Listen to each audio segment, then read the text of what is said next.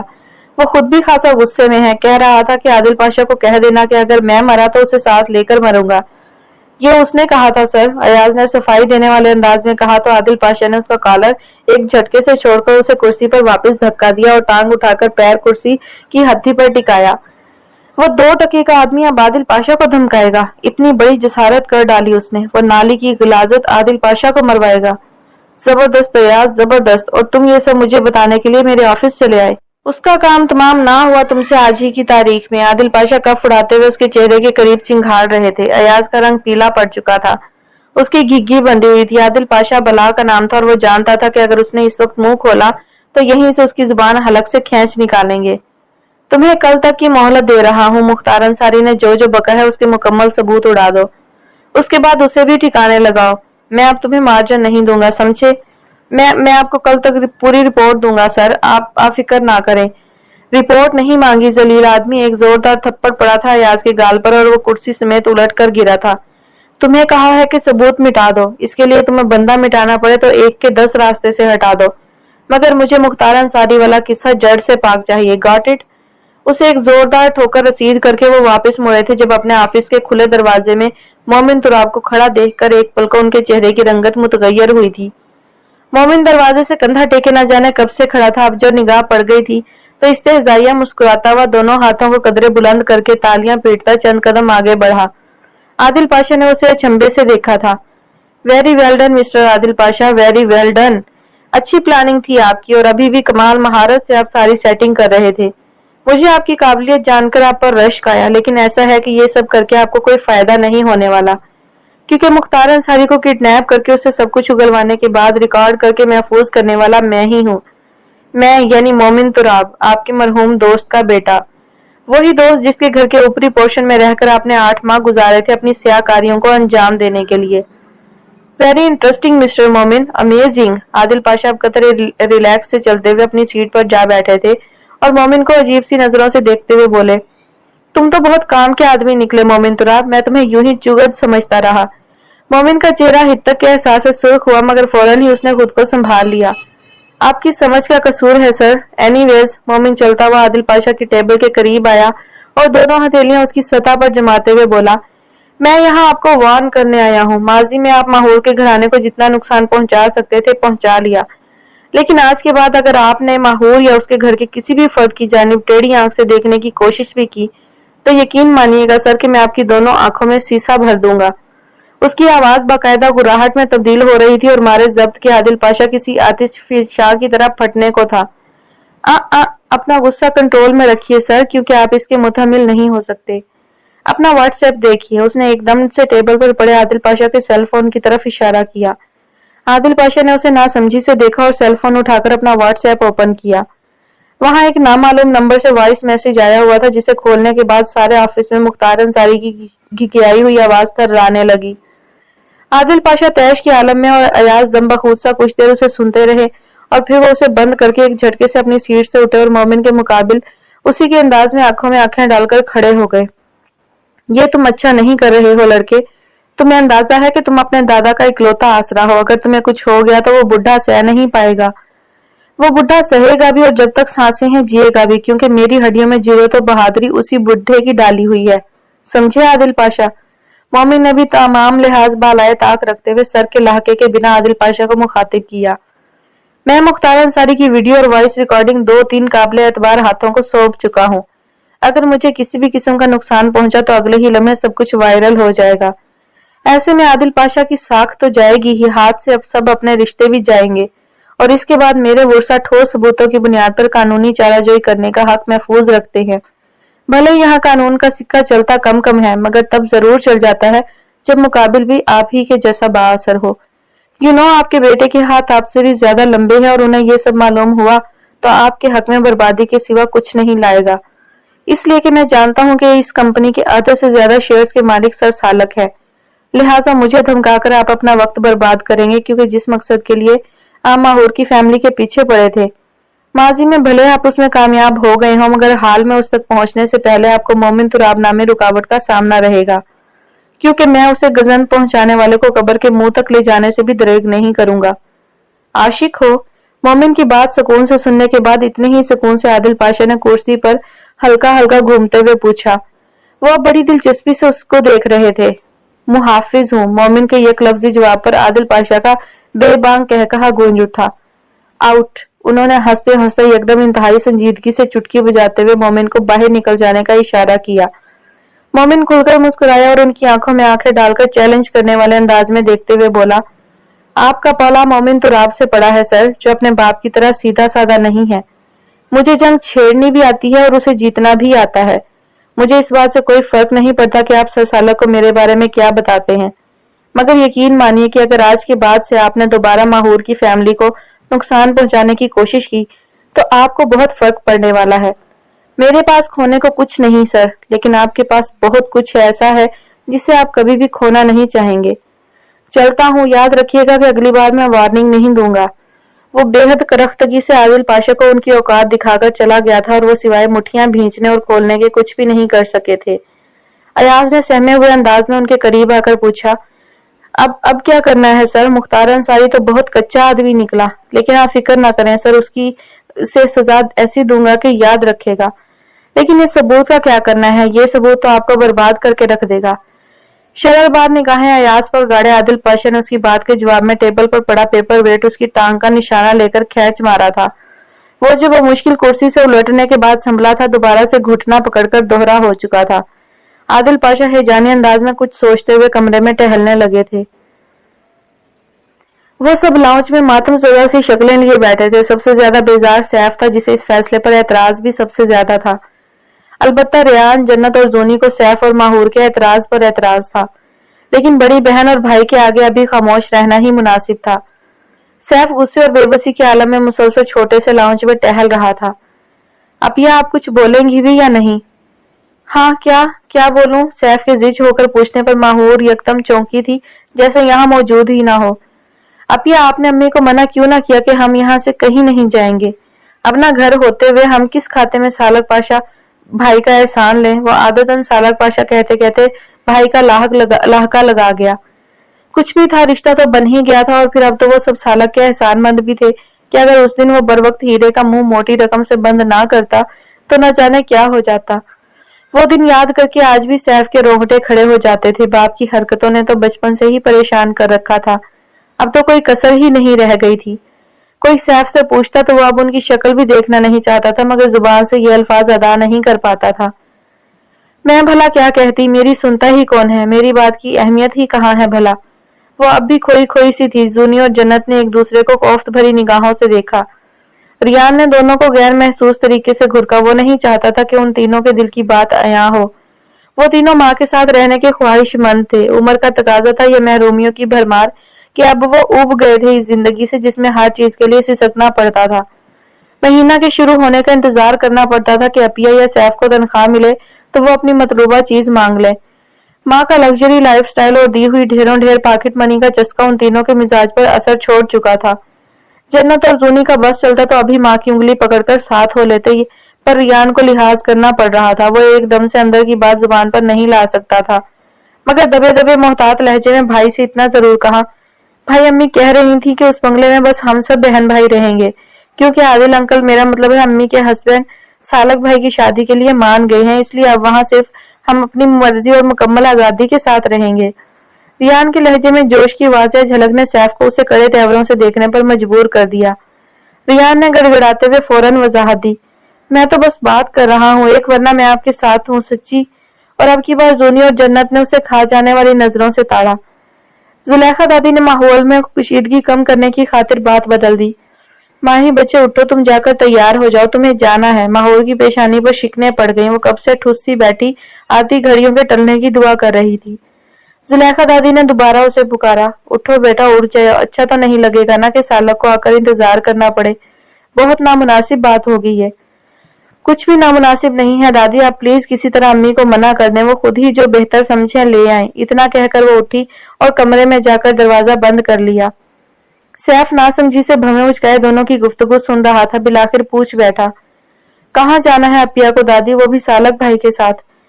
تمہاری ماں کا فون آیا تھا، وہ چاہ رہی ہے کہ ماہور سالک کے ساتھ جا کر اس کی پسند کے برائڈل ڈریس خرید لائے، اسی بہانے دونوں ذرا ملیں گے تو ایک دوسرے سے بے تکلفی پیدا ہو سکے گی۔ دادی ساتھ ساتھ بلا وجہ کشن درست کر کے رکھتی جا رہی تھی۔ صاف لگ رہا تھا کہ وہ سیف سے نظریں چرا رہی ہیں، جس کے چہرے پر واضح ناگواری کے تاثرات تھے، لیکن زلیخا دادی کو نائمہ پاشا کی بات پوری کرنی ہی تھی، اس لیے انہوں نے زونی کو بھیج کر رینا کو بلوا لیا۔ وہی ماہور کو قائل کر سکتی تھی سالک کے ساتھ جانے کے لیے۔ انہیں یہ لگتا تھا جیسے سب کی ڈوریں یکدم نائمہ پاشا کے ہاتھوں میں آ سمائی ہوں۔ محلے میں شادی تھی، دادا بطور خاص شاویز کو ساتھ لے کر ولیمہ کھانے چلے گئے تھے۔ گھر کی تنہائی اور ریاسیت اب انہیں کاٹ کھانے کو دوڑتی تھی۔ مومن ان کا بہت خیال تو رکھتا تھا، مگر اسے چپ سی لگ گئی تھی۔ وہ ہزار باتوں کے جواب میں بھی ہوں ہاں سے زیادہ نہیں بول پاتا تھا۔ ایسے میں محلے سے شادی کا دعوت نامہ آیا تو دادا نے شاویز کو تیار کر لیا ساتھ چلنے کو۔ دونوں اس بار اپنے اپنے ذاتی کپڑوں میں ملبوس بڑے مزے سے روانہ ہوئے۔ مومن نے شاویز کو گاڑی دے دی تھی تاکہ اپنی سواری کی آسانی رہے۔ وہ دونوں یوں بن ٹھن کر نکلے تھے کہ مومن کو محسوس ہوا جیسے بر دکھوے کے لیے چلے ہوں۔ اپنا نیا لٹھے کا کڑکڑاتا سوٹ پہن کر اس پر کالی واسکٹ پہنی تھی اور اوپری جیب میں سرخ چمچماتا رومال سجایا تھا، جو شاویز ہی کی مہربانی سے آیا تھا۔ دادا نے اس بار میاں جی کی کوئی بھی چیز منگوانے سے احتراز برتا تھا، کیونکہ کبھی امکان تھا کہ آج کی اس تقریب میں میاں جی بھی شاویز کے بھائی محب اور اس کی بھابھی کے ہمراہ موجود ہوں، اور جس طبیعت کے وہ حامل تھے ان سے ہرگز بعید نہ تھا کہ اپنی شے پہچان کر وہیں ہنگامہ مچا دیتے۔ اس لیے دادا نے محض سرخ ریشمی رومال پر اکتفا کیا۔ خود شاویز نے کسی ہوئی براؤن جینز پر گھٹنوں سے اوپر تک کرتا پہنا تھا، جس پر باقاعدہ کام کیا گیا تھا۔ پیروں میں بنا جرابوں کے لوفر پہن رکھے تھے۔ وہ جب تیار ہو کر پہنچا تو دادا نے اس کا سر سے پیر تک جائزہ لے کر اچھی طرح اسے ٹٹولا اور پھر پوچھا، بے غیرت، تو نے ٹانگوں پر جو چیز چڑھا رکھی ہے، اسے پہن کر تیری ٹانگیں لسی بھلونے والی مدھانی لگ رہی ہیں، اور تو جرابیں کہاں بھول آیا ہے؟ اب مومن سے مانگنے مت بیٹھ جانا۔ دادا، آج کل ایسی پینٹس فیشن میں ہیں اور لوفر کے اندر جرابیں نہیں پہنی جاتی۔ لوفر ہوگا تو، میرا مومن نہیں، سمجھا؟ تیری تو شکل پر لکھا ہے کہ تو لوفر بھی ہے اور لچا بھی۔ چلا ورنہ یہیں تیری پینٹ چیر پھاڑ دوں گا، چل۔ دادا خدا جانے کیا سمجھے۔ شاویز کا ہکا بکا منہ دیکھ کر مومن کو برآمدے میں بیٹھے ہنسی آ گئی۔ وہ طوطوں کے پنجرے کے قریب کرسی رکھی انہیں محویت سے دیکھ رہا تھا۔ دادا، شاویز نے مجھے کچھ نہیں بولا، یہ جو جوتے پہن رکھے ہیں نا، انہیں لوفر کہتے ہیں۔ مومن پنجرے میں دانا ڈالتا رسان سے بولا تو دادا نے چمک کر کہا،